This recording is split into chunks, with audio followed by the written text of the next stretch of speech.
What's the cause for all this stress? We're living in very trying and difficult times, and things don't seem to be getting any easier. Sometimes life can seem terribly painful and unfair, yet somehow we manage to struggle on, day after day, hoping and praying that things will soon get better. But day by day, the world is becoming a crazier and more uncertain place to live in, not to mention stressful. Nothing seems safe anymore. Millions of people are in record levels of debt.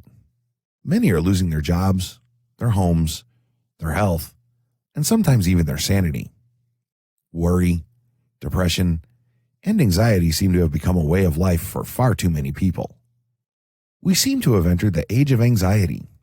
In fact, in 2002, the cover of Time magazine proclaimed this loud and clear on one of their covers as the featured story in that issue. The constant stress and uncertainties of living in the 21st century have certainly taken their toll, and as a result, many of us seem to live a life of constant fear and worry. When the terrorist attacks happened on September 11th, this constant stress and worry seemed to just be magnified. In fact, many people now, even 4 years later, report they are still scared that something of that magnitude could happen again, perhaps closer to them. Turn on the news or open up a newspaper, and we are bombarded with disturbing images and stories. We begin to wonder if we are safe anywhere. In this, the information age, never before have we had so much access to so much data. The economy is another stressor. Our country is in debt, and so are many Americans. Soaring gas prices, outrageous housing costs, even the cost of food has sent many Americans to work in jobs that are unsatisfying and tedious. They work these jobs because they need a paycheck. Today, it's more important to bring home the bacon rather than work in a dream career. Having more women in the workplace adds to the stress. So many women feel the need to be everything to everyone, and that includes a paycheck earner, housekeeper, mom, wife, daughter, and sibling. The only problem with that is some women just don't make any time for themselves, thus contributing to their stress levels being at an all-time high. Even children can feel the pressure of stress and anxiety. Teenagers who want to go to college find themselves pushing themselves during their studies to try and obtain scholarships so they can attend schools that have ever-increasing tuition costs. They find themselves having to hold down part-time jobs on top of all of that to earn money for extras that their parents can no longer afford. Add peer pressure into the mix, and you have a veritable pressure cooker. Smartphones, tablets, the internet, social networks, laptops, etc. We are always on the go and always reachable. We don't make time to relax and enjoy life anymore. Why not? We certainly should. We feel pressure to do these things because we think we have to, not because we want to. All too often, it's difficult for people to just say no. Not saying that one little world piles up unneeded expectations and obligations that make us feel anxious. All of us will experience situations that may cause us to become stressed or feel anxious. The reasons are too many to note, but can include buying a property, having guests stay over, in-laws, being bullied, exams, looking after children, managing finances, relationship issues, traveling, etc. Stress is a normal function of everyday life. Only when it appears to take over our lives does it then become a problem. Everyone will have different reasons why a situation causes them pressure. As a rule, it's usually when we don't feel in control of a situation, then we feel its grip tightening around us, causing us to feel worried or stressed. If stress is caused by us not feeling in control of a situation, the answer is to try and reverse this and regain that control. The good news is, you can. You have everything inside you that you need to overcome your stress and the accompanying anxiety. The problem is, often we don't realize that we are in control because we feel so out of control at times. But the tools are there, you just have to use them.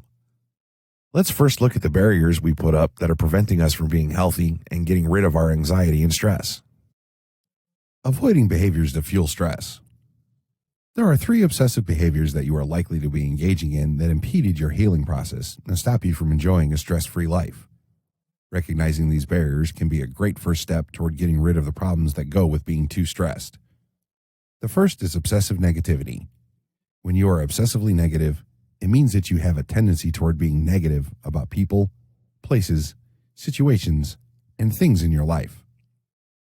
Perhaps you find yourself saying things like, "I can't do this," or no one understands, or nothing ever works. For example, you may be doing this unconsciously, but essentially, you have what's known as a sour grapes attitude, and it holds you back from knowing what it's like to view life from a positive lens and enjoy the beauty in yourself and people around you. There's a whole world out there for you, with happiness and positive thinking. Then you have obsessive perfectionism. When you engage in obsessive perfectionism, you are centered on trying to do everything just so, to the point of driving yourself into an anxious state of being. You may find yourself making statements such as, "I have to do this right, or I'll be a failure." Or, "If I am not precise, people will be mad at me." Again, this behavior may be totally under the threshold of your awareness, but it interferes greatly with your ability to enjoy things without feeling uptight and stressed. Finally, there is obsessive analysis. When you are obsessed about analyzing things, you find yourself wanting to rehash or task over an issue over and over again. For instance, you might find yourself making statements such as, "I need to look this over, study it, and know it inside and out, or else I can't relax." Or, "If I relax and let things go without looking them over repeatedly, things go wrong." While analytical thinking is an excellent trait, if it's done in excess, you never get to stop and smell the roses because you're too busy trying to analyze everything and everyone around you. Gaining insight into this type of behavior is one of the most important keys to letting go of stress and getting complete power over your anxiety. What can you do to counteract these? If you find yourself engaging in any of the above blocking behaviors, there are two things you can do to help yourself. First, ask the people you know, love, and trust, "Am I negative about things? Do I complain a lot? Am I difficult to be around?" This may be hard for you to listen to, as the truth sometimes hurts a great deal, but the insight you will get from others' assessments of you is invaluable, and you'll know precisely how others see you. Accept their comments as helpful info, and know that you will gain amazing insights from what you hear. Second, keep a journal to write down and establish patterns of when you are using blocking behaviors. Even if you are not thrilled with the idea of writing, you can make little entries into a notebook or journal each day. The great part is that you'll begin to see patterns in your behavior that reveal exactly what you're doing to prevent yourself from curing your anxiety.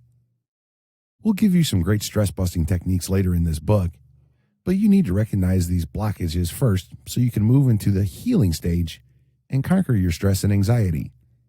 Many people think that stress and anxiety are the same thing.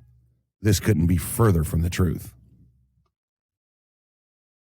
Stress versus anxiety. Contrary to popular belief, there is a difference between stress and anxiety. Stress comes from the pressures we feel in life as we are pushed by work or any other task that puts undue pressure on our minds and body. Adrenaline is released, extended stay of the hormone causes depression, a rise in the blood pressure, and other negative changes and effects. One of these negative effects is anxiety. With anxiety, fear overcomes all emotions accompanied by worry and apprehension, making a person a recluse and a bag full of jitters. Other symptoms are chest pains, dizziness, and shortness of breath and panic attacks. Stress is caused by an existing stress-causing factor or stressor. Anxiety is stress that continues after the stressor is gone. Stress can come from any situation or thought that makes you feel frustrated, angry, nervous, or even anxious. What is stressful to one person is not necessarily stressful to another. Anxiety is a feeling of apprehension or fear and is almost always accompanied by feelings of impending doom.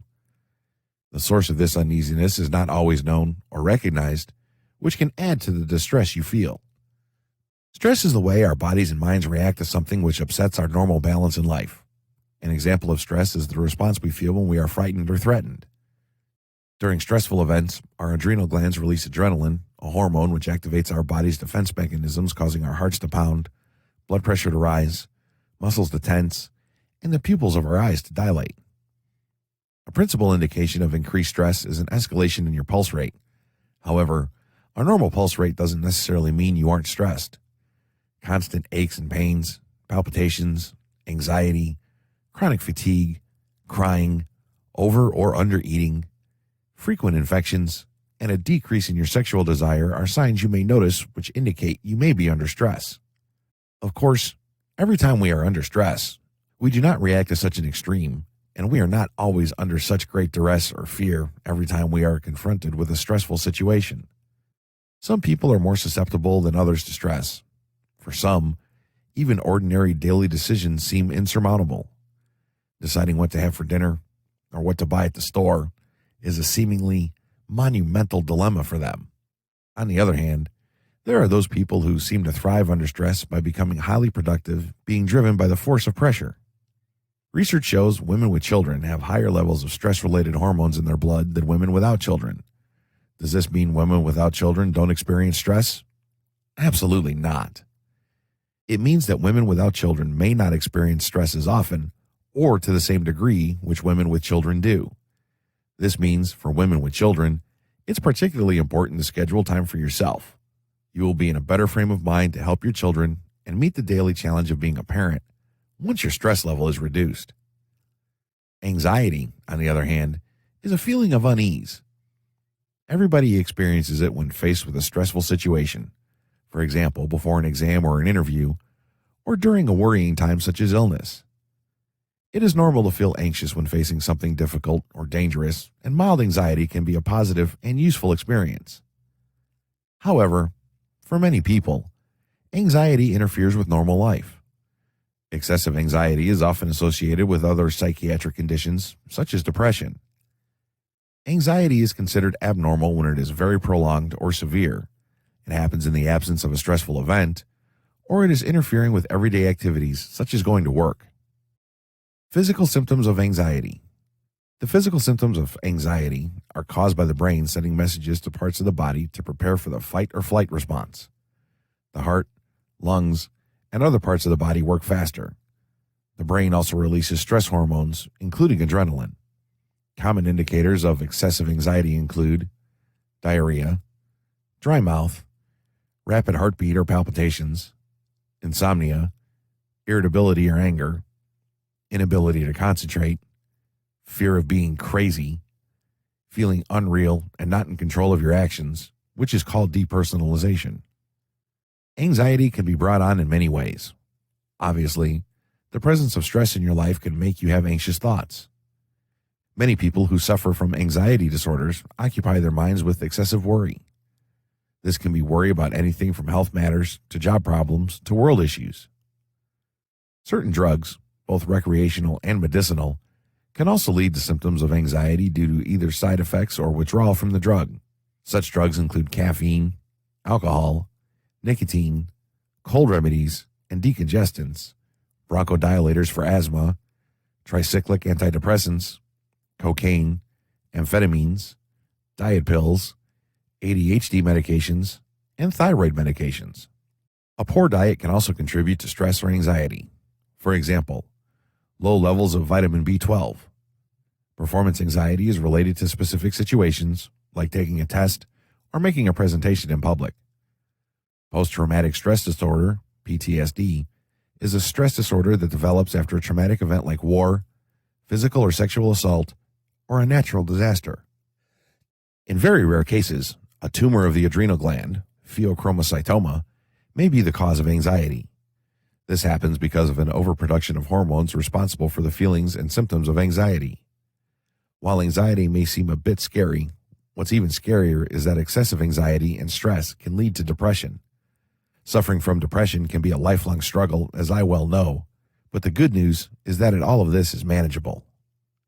So having said that, in the ebook for this course, the next chapter includes a self-analysis quiz. Rather than me going through it and practically giving you a one-sided interview, I want to encourage you to check out the ebook and navigate to the self-analysis chapter. Go through that section and answer all of the questions honestly. After doing that, proceed to the next video in this series. The science behind panic attacks. One of the unfortunate outcomes from suffering from excessive stress and anxiety is a physical reaction of your body to the situation. It's like your body is telling you that you need to rest for a moment. Except when you're having a panic attack, it's anything but restful. I had my first panic attack while driving home from a St. Louis Rams football game. We were about 30 miles from our home when I began to feel a bit off. I was having trouble breathing, my body felt disconnected, and my heart was beating at what seemed like 90 miles an hour, I pulled the van off to the side of the highway and got out hoping to walk it off, but it didn't work. No matter what I tried, I couldn't catch my breath. I felt like I was dying. I remember saying over and over again, "Please, not now. I'm not ready." It was horrifying. The good news is that I wasn't dying, obviously.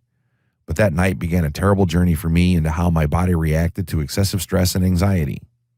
Since then, I have had many panic attacks, but I also learned how to recognize that one might be coming on and how to control it. I'm not always able to get a hold of it completely, and will occasionally fall into a full-blown panic mode, but it's a lot better than it was. Signs of an oncoming panic attack. So, let's look at the signs that you might be having a panic attack.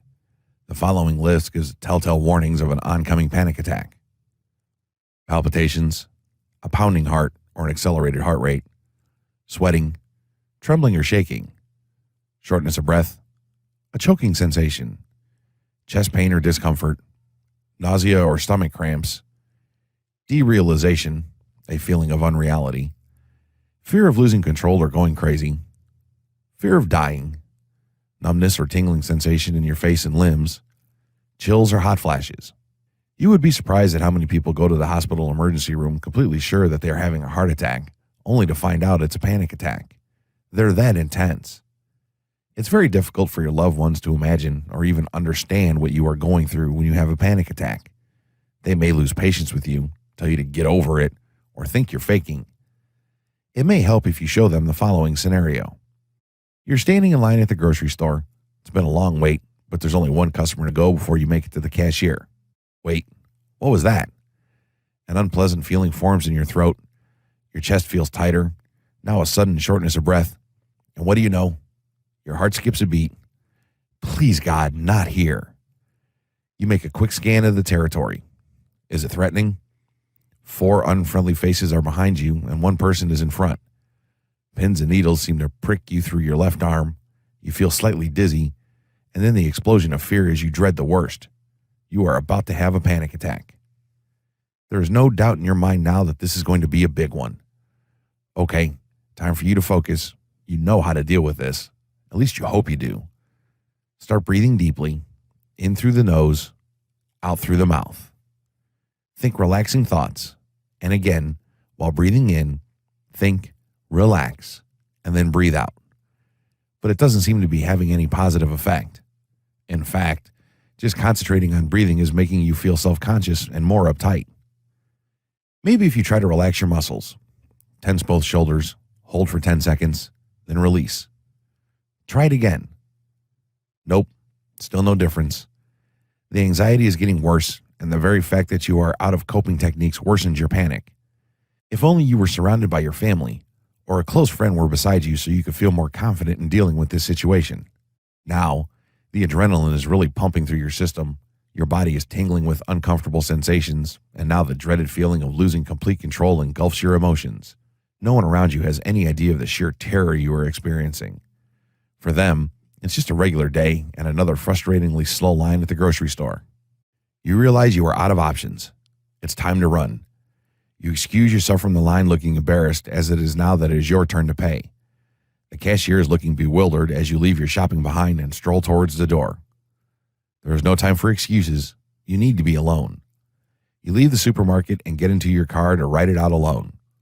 You wonder whether or not this was the big one, the one you fear will push you over the edge mentally and physically. 10 minutes later, the panic subsides. It's only 11 in the morning. How in the world can you make it through the rest of your day? If you suffer from panic or anxiety attacks, the above scenario probably sounds very familiar. It may have even induced feelings of anxiety and panic just reading it. In fact, it was difficult for me just to write it. The particular situations that trigger your panic and anxiety may differ. Maybe the bodily sensations are a little different. What's important to realize is that panic attacks are very real to the people who are having them, and they should never be pushed off to the side. I remember one evening at home when I was by myself watching one of my favorite television programs. I thought I was in a safe place. There was no obvious trigger, and I felt completely relaxed. Out of nowhere, I began having symptoms of a panic attack. The 4 walls of my living room were closing in around me. I couldn't breathe and felt like I was dying.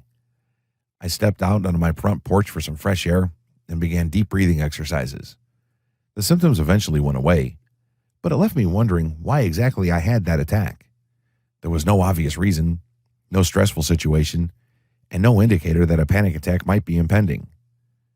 That's the strange thing about panic. Sometimes your mind can play tricks on you. Even when you think you're in no danger of having a panic attack, your brain might be feeling differently. That's the scary part. The good part is that there are ways you can combat panic attacks and cope much better when you find yourself in that situation. Coping with panic attacks. If you have panic attacks, it may help to comfort you that you are not alone. You're not even one in a million. In America, it is estimated that almost 5% of the population suffer from some form of anxiety disorder. For some, it may be the infrequent panic attacks that only crop up in particular situations, like when having to speak in front of others, while for other people, it can be so frequent and recurring that it inhibits them from leaving their home. Frequent panic attacks often develop into what medical physicians refer to as an anxiety disorder. There are many ways of coping with an anxiety disorder. Some may not work for you, but others just might. It helps to know some of the most common coping techniques for dealing with panic attacks when they begin. Your first step is to recognize when a panic attack is about to begin. When you have enough of them, you start to really pay attention to the tingling sensation, the shortness of breath, and the disconnection from the real life around you. Many people I talk to wonder what that disconnection is like. They have a hard time understanding it. Those of us who have panic attacks are all too familiar with it. It's like you can look at a solid object and see that it is there. You know it's there, but a part of your mind doubts that it really is there. You may find yourself reaching out to touch that object just to be sure. You feel like you're not a part of the world around you. It's as if you are just a spectator in your own life with no control over anything around you. Believe me, this is a horrible feeling. How do you combat panic attacks? So how do you start trying to combat your panic attacks? What if I told you the trick to ending panic and anxiety attacks is to want to have one? That sounds strange, even contradictory, doesn't it? But the want really does help push it away. Does this mean that you should be able to bring on a panic attack at this very moment? Absolutely not. What it means is that when you are afraid of something, in this case, a panic attack, it will more than likely appear and wreak havoc. When you stand up to the attack, your chances of fending it off are much greater. If you resist a situation out of fear, the fear around that issue will persist. How do you stop resisting? You move directly into it, into the path of the anxiety. And by doing so, it cannot persist. In essence, what this means is that if you daily voluntarily seek to have a panic attack, you cannot have one. Try in this very moment to have a panic attack, and I will guarantee you cannot. You may not realize it, but you have always decided to panic. You make the choice by saying that it is beyond my control, whether it be subconsciously or consciously. Another way to appreciate this is to imagine having a panic attack is like standing on a cliff's edge. The anxiety seemingly pushes you closer to falling off the edge. To be rid of the fear, you must metaphorically jump. You must jump off the cliff edge and into the anxiety and fear and all the things that you fear most. How do you jump? You jump by wanting to have a panic attack. You go about your day asking for anxiety and panic attacks to appear. Your real safety is the fact that a panic attack will never harm you. That is a medical fact. You are safe. The sensations are wild, but no harm will come to you. Your heart is racing, but no harm will come to you. The jump becomes nothing more than a 2-foot drop. It's perfectly safe. Anxiety causes an imbalance in your life whereby all of the mental worry creates a top-heavy sensation. All of your focus is moved from the center of your body to the head. Schools of meditation often like to demonstrate an example of this top-heavy imbalance by showing how easily the body can lose its sense of center. The key to overcoming panic attacks is to relax. That's easy to say, but difficult to do. A good way to do this is to concentrate on your breathing, making sure it is slow and steady. One of the first signs of a panic attack is difficulty breathing, and you may find yourself panting to catch a breath. When you focus on making those breaths even, your heart rate will slow down and the panic will subside. Breathing more slowly and deeply has a calming effect. A good way to breathe easier is to let all the air out of your lungs. This forces your lungs to reach for a deeper breath next time. Continue to focus on your out breathing, letting all of the air out of your lungs, and soon you'll find your breathing is deeper and you feel calmer. Ideally, you want to take the focus off the fact that you are having a panic attack. Try to press your feet one at a time into the ground. Feel how connected and rooted they are to the ground. An even better way is to lie down with your bottom near a wall. Place your feet against the wall, your knees are bent, and press your feet one at a time into the wall. If you can breathe in as you press your foot against the wall and breathe out as you release it, it will be more effective. You should alternate between your feet. Do this for 10 to 15 minutes or until the panic subsides. Use all of your senses to take full notice of what you see, hear, feel, and smell in your environment. This will help you remain present. Panic is generally associated with remembering upsetting events from the past or anticipating something upsetting in the future.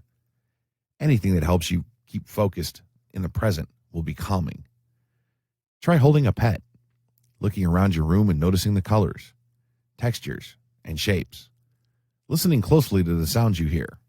Call a friend, or smell the smells that are near you. Many people strongly advocate aromatherapy to deal with panic and anxiety. Lavender can have an especially calming and soothing effect when you smell it. You can find essential oil of lavender at many stores. Keep it handy and take a sniff when you start feeling anxious. Try putting a few drops of lavender essence oil into some oil, olive or grapeseed oil will do, and rub it on your body. Keep a prepared mixture in a dark glass bottle for when you need it. You can even prepare several bottles with a small one to carry with you. Other essential oils known to help panic and panic attacks are helichrysum, frankincense, and marjoram. Smell each of them and use what smells best to you, or a combination of your favorite oils mixed in olive or grapeseed oil. You may want to prepare yourself before a panic attack happens. When you're not in a panic state, make a list of the things that you're afraid will happen. Then write out calming things that tell you the opposite of your fears. Then you can repeat these things to yourself when the panic starts to come. Prepare a list of things to do in case of panic feelings, and it will be ready for you when you need it. Fill it with lots of soothing messages and ideas of calming things to do. I find this to be a very helpful tool, and I'm never without my small notebook that has these positive affirmations in it. Panic can be a very scary thing to go through, especially if you're alone. Preparing for when the panic comes can really help reduce the panic and even sometimes help to prevent it. Another great tool to combating anxiety and stress is to use visualization. Using visualization to calm yourself. The purpose of visualization is to enable you to quickly clear mental stress, tension, and anxious thinking. The visualization can be used when feeling stress and is particularly useful when your mind is racing with fearful, anxious thinking. The visualization process, when practiced frequently, is very effective for eliminating deep-seated mental anxieties or intrusive thoughts. To gain maximum benefit, the exercise must be carried out for longer than 10 minutes at a time, as anything shorter will not bring noticeable results. There is no right or wrong way to carry out the visualization. Be intuitive with it, and do not feel you are unable to carry it out if you feel you are not very good at seeing mental imagery. As long as your attention is on the exercise, you will gain benefit. It is best to do this exercise in a quiet place where you won't be disturbed, and then, when you are more practiced, you will be able to get to the same positive results in a busier environment such as the workplace. You should notice a calming effect on your state of mind along with the sensation of mental release and relaxation. Either sitting or standing, close your eyes and move your attention to your breath. To become aware of your breathing, place one hand on your upper chest and one on your stomach. Take a breath and let your stomach swell forward as you breathe in and fall back gently as you breathe out. Take the same depth of breath each time and try to get a steady rhythm going. Your hand on your chest should have little or no movement. Again, try to take the same depth of breath each time you breathe in. This is called diaphragmatic breathing. When you feel comfortable with this technique, try to slow your breathing rate down by instituting a short pause after you have breathed out and before you breathe in again. Initially, it may feel as though you are not getting enough air in, but with regular practice, this slower rate will soon start to feel comfortable. It is often helpful to develop a cycle where you count to 3 when you breathe in, pause, and then count to 3 when you breathe out, or 2, or 4, whatever is comfortable for you. This will also help you focus on your breathing without any other thoughts coming into your mind. If you are aware of other thoughts entering your mind, Just let them go and bring your attention back to counting and breathing. Continue doing this for a few minutes. If you practice this, you will begin to strengthen the diaphragmatic muscle and it will start to work normally, leaving you with a nice, relaxed feeling all the time. Now move your attention to your feet. Try to really feel your feet. See if you can feel each toe. Picture the base of your feet and visualize roots growing slowly out through your soles down into the earth. The roots are growing with quickening pace and are reaching deep into the soil of the earth. You are now rooted firmly to the earth and feel stable like a large oak or redwood tree. Stay with this feeling of grounded safety and security for a few moments. Once you have created a strong feeling or impression of being grounded like a tree, visualize a cloud of bright light forming way above you. A bolt of lightning from the luminous cloud hits the crown of your head, and that ignites a band of bright white light descending slowly from your head all the way down your body, over your legs, and out past your toes. As the band of light passes over you, feel it clearing your mental state. It is illuminating your mind and clearing any disturbing or stressful thoughts that you may have been thinking about. Repeat this image 4 or 5 times until you feel a sense of clearing and release from any anxious thinking. In finishing, see yourself standing under a large, luminescent waterfall. The water is radiant and bubbling with vitality and life. As you stand under the waterfall, you can feel the water run over every inch of your body, soothing you and instilling you with a sense of deep calm. Try to taste the water. Open your mouth and let it run into your mouth, refreshing you. Hear it as it bounces off the ground around you. The water is life itself, and it is washing away stress and worry from your mind and body. After a moment, open your eyes. Try to use all of your senses when carrying out the visualization. To make the pictures in your mind as real as possible, use your senses of touch, taste, and hearing. Feel the water trickle down your body, hearing the sound it makes as it splashes over you. The more realistic the imagined scenarios, the more benefit you will gain. Many people report very beneficial and soothing results from using these simple visualizations frequently. The mind is much like a muscle in that, in order to relax, it needs to regularly release what it is holding on to. You can use any situation or location that will help calm you. We liken this to finding your happy place. Maybe you feel relaxed in a swimming pool or on the beach. Imagine yourself there. Just make sure wherever you go in your mind is a place where you can be calm and rested. By visualizing the different situations, you are allowing your mind to release. It is like sending a message to your brain that when you close your eyes and begin this process, it is time for letting go of anything that has been mentally holding on to, including anxious thinking. In order to train your mind how to let go of the stress, it is important to practice this daily. With practice, you can learn to release all stress within minutes of starting the exercise. Your daily practice should take place before going to bed, as that will enable you to sleep more soundly. Many people do not do these visualizations in the bedroom, but some other room before going to bed. That way, when they enter the bedroom and close the door, they are leaving the mental stress and anxious thinking behind them. Just be sure you have the opportunity to totally concentrate on your mental images. Visualization as a tool for dealing with mental stress is very effective. If such visualization is carried out properly, you can reach a deep feeling of inner calm. This technique will probably not work in helping to end an anxiety attack, but it can help that attack from beginning. It is a very powerful support tool for ridding yourself of general anxiety sensations. With practice, you find you go days without having anxious thinking interrupting your life, and importantly, this significantly reduces the level of general anxiety you feel. Visualization is simply a tool you can use to overcome anxious thoughts and feelings. Let's look at various ways that you can combat excessive stress, beginning with music. Stress relief through music. Listening to music does wonders to alleviate stress. Everyone has different tastes in music. We should listen to the music that makes us feel comfortable. Sitting down and forcing yourself to listen to relaxation music that you don't like may create stress, not alleviate it. Music is a significant mood changer and reliever of stress, working on many levels at once. The entire human energetic system is extremely influenced by sounds. The physical body and chakra centers respond specifically to certain tones and frequencies. Special consideration should be given to the positive effects of one actually playing or creating music themselves. Among the first stress-fighting changes that take place when we hear a tune is an increase in deep breathing. The body's production of serotonin also accelerates. Playing music in the background while we are working, seemingly unaware of the music itself, has been found to reduce the stress of the workplace.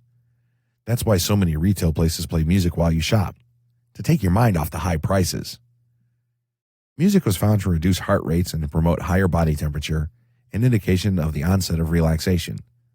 Combining music with relaxation therapy was more effective than doing relaxation therapy alone.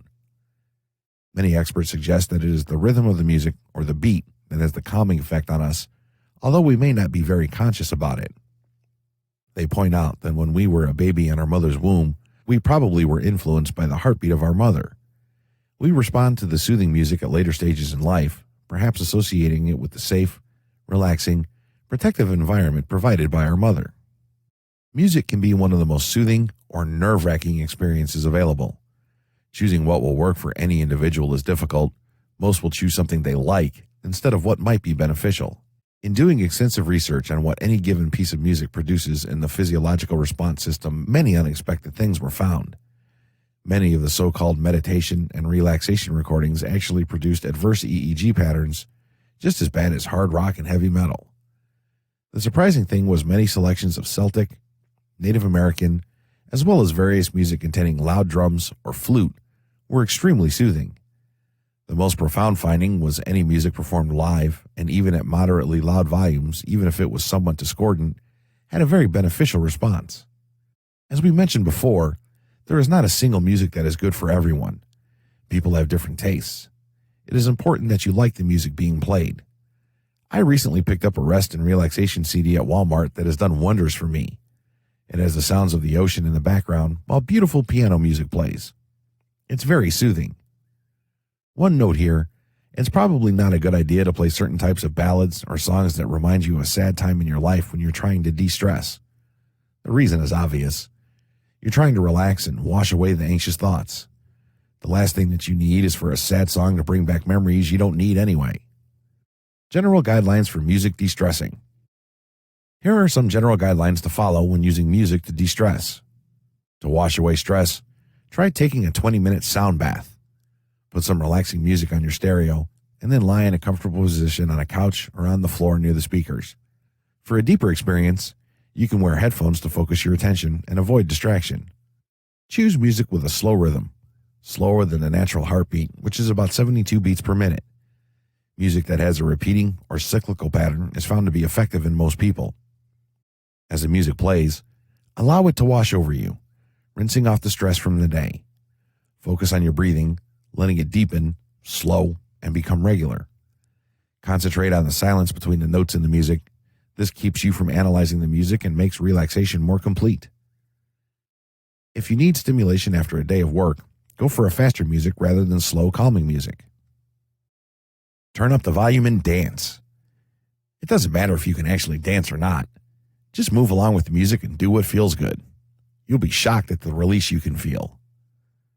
When the going gets tough, go for a music you are familiar with, such as a childhood favorite or favorite oldies.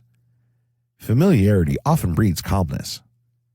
Take walks with your favorite music playing on the iPod, smartphone, etc. Inhale and exhale in tune with the music. Let the music take you. This is a great stress reliever by combining exercise, brisk walk, imagery, and music. Listening to the sounds of nature, such as ocean waves or the calm of a deep forest, can reduce stress. Try taking a 15 to 20 minute walk if you're near the seashore or a quiet patch of woods. If not, you can buy tapes of these sounds in many music stores. This has been very calming for me. You should try it too. There's another great relaxation technique that I have found in coping with my own anxiety problems. Self-hypnosis. Self-hypnosis for stress. A few weeks ago, I was feeling particularly overwhelmed with stress and anxiety. It seemed like anything that could go wrong did go wrong. I felt like I was spinning out of control. I happened to be writing a book on yoga and meditation at the time and came across a website that offered a downloadable MP3 hypnotic relaxation session. It cost me about $20, and it was the best $20 I have ever spent. There are plenty of places on the internet where you can get these downloadable sessions for a small fee. However, you can also practice self-hypnosis on your own. You first need to find a quiet place where you can fully relax and listen to your inner voice. You shouldn't try to make something happen. Let your mind listen and relax. A large part of achieving that hypnotic state is to allow it to happen naturally. Also, don't watch for certain signs or signals that you might be in a hypnotic state. We can guarantee that if you look for these signs, you won't be able to fully relax and gain the benefits of self-hypnosis. There are lots of different ways to experience hypnosis. No two people will have exactly the same experience. In one respect, though, everyone has the same experience. The hypnotic state is always pleasant. There are no bad trips in hypnosis. Keep in mind that self-hypnosis is a skill and that you will continue to get better at it, and, as you do, it becomes ever more powerful. It's a good idea to set up a schedule of practice, allowing yourself anywhere between 10 and 30 minutes, depending on how busy you are and how much time you have to spend at it. Practice during the best part of your day, if you can, and at a time when you are least likely to be disturbed by others. Most people find it best to practice laying down in a comfortable position with as few distractions as possible. If you are bothered by noise while you practice, you can try to mask out the noise with some other source of sound. You can try stereo music in the background, or white noise if you like. If, like most people, you don't have a white noise generator, try tuning a radio receiver between stations or finding white noise on your phone via YouTube video. This should be in the background and not too loud to be distracting. The basic divisions of a hypnotic induction are relaxation, deepening, suggestion application, and termination. Relaxation. Your first job in the hypnotic induction is to slow your juices down and get yourself relaxed. But don't try to force your mind to relax, whatever that means. If you get yourself physically relaxed, your mind will follow. Relaxation, really deep relaxation, is an ability that most people have either lost or never developed. Some people can do it quite easily, though. They just let go of their tensions and let every part of their body become limp and relaxed. If you are one of these people, begin your self-hypnosis practice by getting nicely relaxed. Take your time. This is not something you want to rush.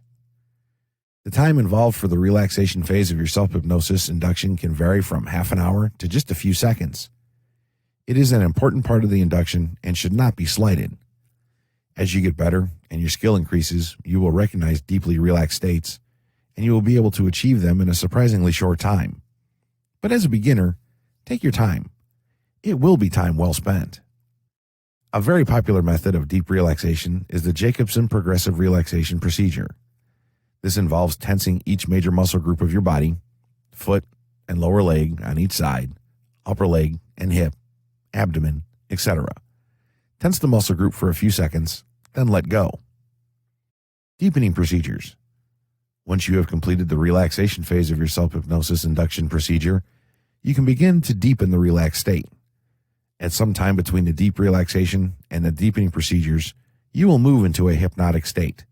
You probably won't know it, especially as a beginner, but it will happen sooner or later. One of the first hurdles a beginner must get over is the confusion to watch for it. That is, you will keep waiting for hypnosis to happen, for some change in your awareness or the way that you feel that will say to you, you're hypnotized. Watching for hypnosis will definitely get in your way if you don't get it out of your mind. Going into a hypnotic state is, in this respect, similar to going to sleep. If you try to catch yourself going to sleep, if you try to be aware of the precise instant in which you actually go to sleep, you are much less likely to go to sleep. Watching keeps you awake. In the same way, you will not know when you go into a hypnotic state, but that won't be because you lost consciousness. You won't. Later, after you have been practicing regularly for a few weeks or a month or two, you'll be much more familiar with yourself and how it feels to be hypnotized. Does it take everyone weeks or even months to get into a good hypnotic state? Definitely not. Some people have an amazing experience the very first time they try it. Others might practice for several days, noticing nothing. Then out of the blue, they have one of those great induction sessions in which they know something stupendously good happened. But if you happen not to be one of these people, don't worry about it. Just keep practicing and you will eventually get there. One of the most popular deepening procedures is the countdown technique. Hollywood also likes this one. This is why you see it in so many movies. That and the swinging watch. To use the countdown technique, you simply start counting down from, say, 20 or 100 or whatever. Adjust the countdown number to whatever feels right to you after you have practiced a few times. Imagine that you are drifting deeper with each count. Other images and thoughts will probably intrude themselves as you count. That is natural. Just gently brush them aside, continuing with your counting. The speed with which you count down should be natural, not too fast, not too slow. For most people, this means counting at a rate of about 1 count for each 2 or 3 seconds. Do it at a rate that feels comfortable and relaxed to you. Some people like to tie the count with their breathing. As they drift deeper, their breathing slows down, so their counting also slows down. Don't count out loud. Just think your way down the count. You want to avoid as much physical involvement and movement as possible. Suggestion application in self-hypnosis. Once you have reached the end of your deepening procedure, you are ready to apply suggestions. What you have done during the relaxation and deepening procedures is increase your suggestibility. That is, you have opened up your subconscious mind a little bit to receive your suggestions. This works because of the particular and peculiar characteristics of the subconscious part of your mind. The most common and easiest way to apply suggestions is to have them worked out ahead of time, properly prepared and worded, and memorized. It should not be too difficult to remember them because they should be rather short, and you are the only one who composed them. If you have them ready and remembered, you can simply think your way through them at this point. Dialogue, or more properly monologue, is also okay. You just talk, think, to keep your effort to a minimum, to yourself what it is what you want to do, be, become, whatever. Don't say you. You are thinking of yourself, so use the first person personal pronoun I. Some suggestions can be succinctly stated in somewhat more of a formal way, like I am eating less and becoming more slender every day. Elaborated suggestions are generally wordier and more of an ad lib. Food is becoming less important to me every day, and I am filling my time with more important and meaningful pursuits than eating. It is getting easier and easier to pass up desserts and other fattening foods, and so on. Generally speaking, the most effective kind of suggestion is image suggestion. Image suggestions usually do not use language at all. You can liken this to seeing yourself in a calm, relaxed state when in the middle of a chaotic situation. Actually see yourself in your mind's eye. Although people sometimes see immediate results from their suggestions, it is more likely to take a little time for them to kick in. So don't be impatient. On the other hand, if you have not begun to see some results within, say, a couple of weeks, you need to change your suggestions. Termination. Once you have finished applying suggestions, you are through with your induction and you can terminate your session. You could just open your eyes, get up and go about your business, but that is not a good idea. You should formally identify the end of every session. By doing this, you provide a clear boundary between the hypnotic state and your ordinary conscious awareness. A clear termination also prevents your self-hypnosis practice session from turning into a nap. If you want to take a nap, take a nap. But don't do it in a way that sleeping becomes associated with self-hypnosis practice. If you are practicing at bedtime and don't care if you go on to sleep, that is okay. But still draw the line in your mind to indicate the end of your self-hypnosis session. To terminate the session, think to yourself that you're going to be fully awake and alert after you count up to, say, 3. 1. I'm beginning to come out of it, moving toward a waking state. 2. I'm becoming more alert, getting ready to wake up. 3. I'm completely awake. Something like that.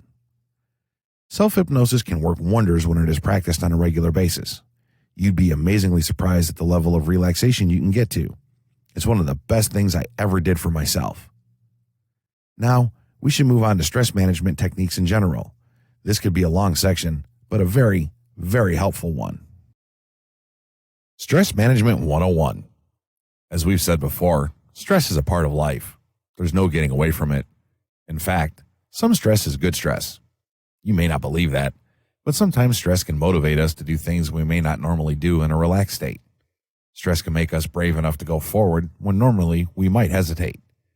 We have to be resilient in order to effectively cope with stress and help it to enhance our life instead of control it. How do you get strong and resilient? By learning how to take control of your stress and make it work for you instead of against you. Recognizing stress symptoms can provide a positive influence in that we're compelled to take action, and the sooner the better. It's not always easy to discern why you have the stress in each situation, but some of the more common events that trigger those emotions are the death of a loved one, the birth of a child, a job promotion, or a new relationship. We experience stress as we readjust our lives. Your body is asking for your help when you feel these stress symptoms. We're going to give you many suggestions in this chapter. Not all of them will work for you, but we're willing to bet that some of them will. The 3 major stress management approaches. There are 3 major approaches to managing stress. The first is the action-oriented approach. In this method, the problems that cause stress are identified and necessary changes are made for a stress-free life. The next approach is emotionally oriented, and in it, the person overcomes stress by giving a different color to the experience that caused stress. The situation, which causes stress, is seen humorously or from a different angle. I especially advocate this approach to stress management. Sometimes if you don't laugh at a situation, you'll cry uncontrollably. That's no solution, so learn to see the humor instead of the doom. The third way is acceptance-oriented approach. This approach focuses on surviving the stress caused due to some problem in the past. The first stress management tip is to understand the root cause of your stress. No one understands your problem better than you do. A few minutes spent to recognize your true feelings can completely change the situation. During this process, identify what triggered the stress. If someone close to your heart is nearby, share it with the person. If you are overstressed and feel you are going to collapse, take a deep breath and count till 10. This pumps extra oxygen into your system and rejuvenates the entire body. When under severe stress, meditate for a moment and pull out of the current situation for a little while. Stand up from your current position and walk. Stretch yourself. Soon you will find that the stress has lessened. This is because you have relaxed now, and relaxation is the best medicine for stress. Smiling is yet another way of stress management. If you are at the workplace, just stand up and smile at your colleague in the far corner. You will see a change in your mood. Learn some simple yoga or meditation techniques. You can also invent your own stress management tips. The basic idea is to identify the cause of stress and to pull out from it for a moment and then deal with it. Taking a short walk and looking at objects in nature is another stress reliever. Drinking a glass of water or playing small games are simple stress management techniques. The whole idea is to change the focus of attention, and when you return to the problem, it does not look as monstrous as you felt before. Stress reduction techniques. Here are 5 quick steps you can take toward relieving stress. 1. Don't just sit there. Move. According to many psychologists, motion creates emotion. You might notice that when you are idle, it's easier to become depressed. Your heart rate slows down, less oxygen travels to your brain, and you are slumped somewhere in a chair, blocking air from reaching your lungs. I challenge you right now, regardless of how you are feeling, to get up and walk around at a fast tempo. Maybe you might want to go to an empty room and jump up and down a little bit. It may sound silly, but the results speak for themselves. Try it now for a few minutes. It works like magic. Exercise can be a great stress buster. People with anxiety disorders might worry that aerobic exercise could bring on a panic attack. After all, when you exercise, your heart rate goes up, you begin to sweat, and your breathing becomes heavier. Don't panic. It's not an attack. Tell yourself this over and over while you're exercising. Realize that there's a big difference between the physical side of exercise and what happens when you exercise. 2. Smell the roses. How do you smell the roses? How about investing some money to go on that one trip you've been dreaming about? Visit a country with lots of exotic places to jolt your imagination and spur your creativity. You need to detach from your daily activities and venture a little bit. 3. Help others cope with their problems. It is very therapeutic when you engross yourself in helping others. You will be surprised how many people's problems are worse than those you may be facing. You can offer others assistance in countless ways. Don't curl up in your bed and let depression and stress take hold of you. Get out and help somebody. But be careful. Don't get caught up in other people's problems in an attempt to forget about your own. I am constantly being called by friends and family when they want to vent or get advice. I joke and tell them, don't call the crazy person for advice. But there are times that I find myself worrying about the ones who call me, and I get caught up in what they're going through. This just gives me more stress than I already have, and I find that I have to step away and reassess myself and my priorities. I'm now to the point where I can tell them that I just can't deal with it right now and to call back later. Sometimes they get upset, but more often than not, they understand. But I've learned not to get too upset about their reactions. If it won't matter in a week, it should not matter right now. 4. Laugh a little. By now, you've heard that laughter is a good internal medicine. It relieves tension and loosens the muscles. It causes blood to flow to the heart and brain. More importantly, laughter releases a chemical that rids the body of pains. Every day, researchers discover new benefits of laughter. Let me ask you this question. Can you use a good dose of belly-shaking laughter every now and then? Of course you can. What are you waiting for? Go to a comedy club or rent some funny movies. 5. Wear your knees out. If there were one sustainable remedy I could offer you when the going gets tough, it would be prayer. Many people, depending on their faith, might call it meditation. It doesn't matter to me what you call it, as long as you have a place to run to. There you have a few quick fixes when you're feeling stressed. Want more? Inside the ebook, there's a massive list of methods you can use to relieve the stress in your life. So be sure to go check them out. Learning to just say no.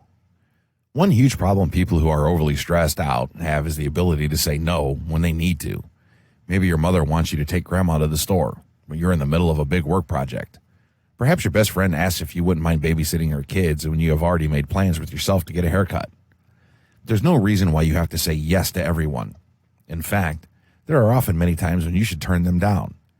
If you find yourself agreeing to do things when you really don't want to, you're a people pleaser. In general, this isn't a bad trait to have, but it can be a huge stressor. People pleasers think of other people's needs before their own. They worry about what other people want, think, or need, and spend a lot of time doing things for others. They rarely do things for themselves and feel guilty when they do. It's hard being a people pleaser. People pleasers hold back from saying what they really think or from asking for what they want if they think someone will be upset with them for it. Yet they often spend time with people who don't consider their needs at all. In fact, people pleasers often feel driven to make insensitive or unhappy people feel better, even at the detriment to themselves. Constantly trying to please other people is draining, and many people pleasers feel anxious, worried, unhappy, and tired a lot of the time. They may not understand why no one does anything for them when they do so much for others, but they often won't ask for what they need. Avoid being a people pleaser. This is the trap I fell into. I found myself always agreeing to do for others, but when I needed those same people to help me out, they were curiously occupied. A people pleaser may believe that if they ask someone for help and that person agrees, that person would be giving out of obligation, not because they really wanted to. The thinking goes, if they really wanted to help, they would have offered without my asking. This line of thinking happens because people pleasers themselves feel obliged to help and do not always do things because they want to. Sadly, people pleasers have been taught that their worth depends on doing things for other people. It's painful being a people pleaser. Believe me, I know. People pleasers are not only very sensitive to other people's feelings and often take things personally, but they also rarely focus on themselves. When they do take a moment for themselves, they feel selfish, indulgent, and guilty, which is why they are often on the go, rushing to get things done. Because people pleasers accomplish so much and are easy to get along with, they are often the first to be asked to do things. They are vulnerable to being taken advantage of. People pleasers were most likely raised in homes where their needs and feelings were not valued, respected, or considered important. They were often expected as children to respond to or take care of other people's needs, or they may have been silenced, neglected, or otherwise abused, thus learning that their feelings and needs were not important. In many cultures, girls are raised to be people pleasers, to think of others' needs first, and to neglect their own. Many women have at least some degree of people pleasing in them. Men who identified with their mothers often do as well. People pleasers' focus is mostly on others and away from themselves. They often feel empty or don't know how they feel, what they think, or what they want for themselves. But it's possible to change this pattern and to feel better about yourself. Breaking out of this cycle. I managed to learn how to break out of this cycle. You can do the same thing if you see yourself in the above description. You want to know how? It's easier than you think. First, practice saying no. This is a very important word. Say it as often as you can just to hear the word come out of your mouth. Say it loud when you are alone. Practice phrases with no in them, such as, no, I can't do that, or no, I don't want to go there. Try it for simple things first, and then build your way up to harder situations. Stop saying yes all the time. Try to pause or take a breath before responding to someone's request. You may want to answer requests with, "I need to think about it first. I'll get back to you." Or, "Let me check my schedule and call you back." Use any phrase that you feel comfortable with that gives you time before you automatically respond with yes. Take small breaks, even if you feel guilty. You won't always feel guilty, but most likely in the beginning you will. Remember that your mental health is well worth the aggravation you may have to take from others. What's important is you. When you are healthy, those around you will be healthy. Figure out what gives you pleasure. For example, you may like reading magazines, watching videos, going to a park, or listening to music. Give yourself permission to do those things and then enjoy them. Ask someone to help you with something. I know it's a hard one, but you can do it. After all, everyone else is asking you for favors. Why shouldn't you ask them? Just be tolerant if they turn you down. Just because you have always told them yes doesn't mean they always have to tell you yes. Check in with how you feel and what you are thinking. It's important to be aware of these things. They're part of who you are. And then try saying what you feel and think more often. Just remember to have a little decorum in certain situations. Many people pleasers believe that nobody will like them if they stop doing things for other people. If someone stops liking you because you don't do what they ask, then you're being used by them and probably don't want them as a friend anyway. People will like you for who you are and not simply for what you do. You deserve the time to yourself, to say no, and to take care of yourself without feeling guilty. It's within your reach to change, one small step at a time. I think most people would be in complete agreement when I make this next statement. McDonald had it right. You deserve a break today. Embracing the concept of break time. So often, we know inside ourselves that we need a break. That break might be a full-fledged vacation or a weekend getaway. Either way, getting out of the daily grind can be amazingly liberating and a huge way to get rid of stress and anxiety. Unfortunately, many people think that they can't take the time to get away. This is toxic thinking. Get out and get away. How many times have you continued working knowing that you are not giving 100% to the task in hand? How many times have you read or written the same sentence over and over again as your mind keeps wandering and thinking about other things? How often have you wanted to take a break from the family or kids but feared the consequences of doing so? It's time for a break. Why do we not allow ourselves to take a time out? Perhaps we feel like we don't deserve it or that there's just too much to be done. There are many genuine reasons for needing to complete jobs and tasks. However, we may also on occasion have hidden agendas as to why we cannot stop for a break. Why? It could be ego. Some people simply enjoy boasting about how late they had to work in order to complete a project or how much effort they invested in order to complete the job so quickly. This type of person is often looking to impress others with their efforts, thereby increasing their ego in the process. Maybe you think you just can't take the time off. I can't stop. I just have to get this finished. Does this sound familiar? I can't stop because the job has to be finished. Why? So I can move straight on to the next thing, and the next, and the next, etc. This person will find that there is always something that has to be done, which will constantly prevent him or her from taking a break. Maybe you just feel like you need to be needed. A mother managing the household, kids, and other chores may feel as if her household will collapse if she were to put her feet up or take a weekend off. By not taking a break, she can keep convincing herself that her role is crucial and the family would collapse without her input. This may indeed be true, but it is still not a good enough reason to prevent her from having a rest. Get rid of that thinking. You can get some amazing benefits just by taking a little time for yourself. Allowing your mind and or body to rest can help refocus your attention, sharpen your wits, and increase motivation. In addition, taking time out helps to relieve stress, can aid the recovery of tired muscles, and also promotes the discovery that there is more to life than just work. Many athletes will tell you that an important part of their training routine is rest. Muscles need time to repair after a workout. Remember that your brain is a type of muscle as well. It needs time to rest and recuperate in order to perform at its best. By giving your brain time off, you'll be able to better concentrate and give tasks you've once found difficult your full attention. They'll be easier, believe me. Making the decision. So you've decided that a break is in order. Good for you.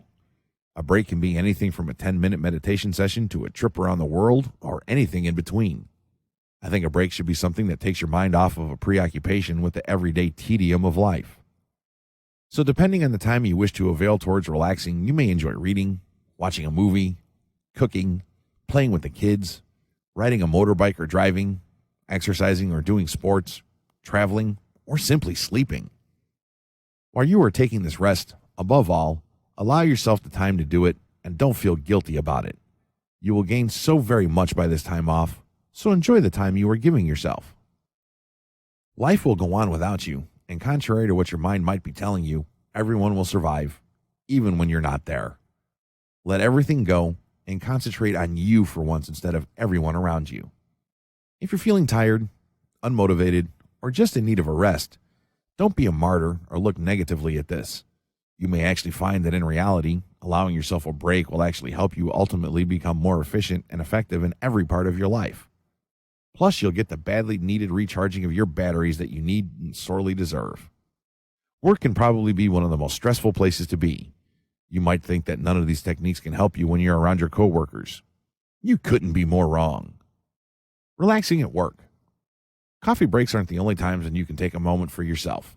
Experience has actually taught me that coffee or smoke breaks can actually add to the stress you feel when you're at work. Some of the suggestions we've given you in this book can certainly be practiced at work, but unfortunately, others cannot. Here's a tried and true method to help you relax at work. First and foremost, find a place to sit.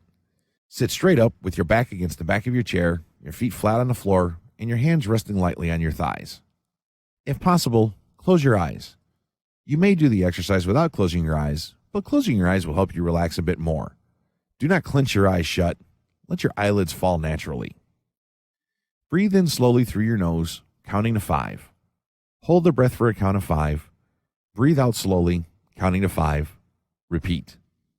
This exercise is performed by tensing and holding a set of muscles for a count of 5, and then relaxing the set of muscles for a count of 5.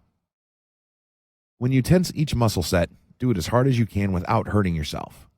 When you release the hold, be as relaxed as possible. Begin by tensing your feet. Do this by pulling your feet off the floor and your toes towards you while keeping your heels on the floor. Hold for a slow count of 5. Release your hold. Let your feet fall gently back. Feel the relaxation. Think about how it feels compared to when you tense the muscles. Relax for a count of 5. Next, tense your thigh muscles as hard as you can. Hold for a count of 5. Relax the muscles and count to 5. Tighten your abdominal muscles and hold for a count of 5. Relax the muscles for a count of 5. Be sure you are continuing to sit up straight. Tense your arm and hand muscles by squeezing your hands into fists as hard as you can.